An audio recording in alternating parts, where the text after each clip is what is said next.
nagpolusyon sa dami ng population. In this new generation, ang tao'y nag-adisyon. Kung minsan multiplication, di na magkasya sa subdivision. Siyon. That's why we have discussion. Sa gulong To mo lang make ina, di ba? resolution.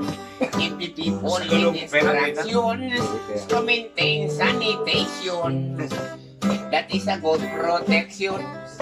In this beautiful nation, all I must make them actions, cleanliness, beautification. Siyon.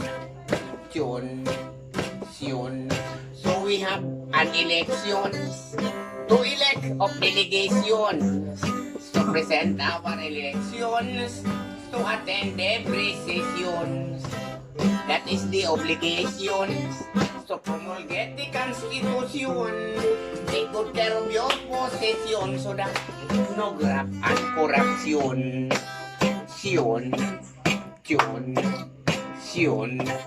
Don't make a violation in traffic rules, regulations.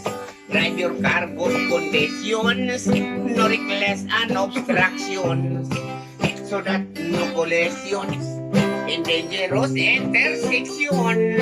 Avoid accidentation pagkat mahirap hospitalization. Siyon. If you have some occasions, Ganang green revolution. It is good for nutrition in our health communications. Maintain your jurisdictions and complete vegetation. Barangay organization. Ay, thank you, congratulations. Siyon. In these words of evaluation, everything has taxations. High price, no celebrations, no discount, no deduction, top salaries, no dimensions, for that family consumption. Si Mr. nag-recreation, si Mrs. nag-consumption. Pa.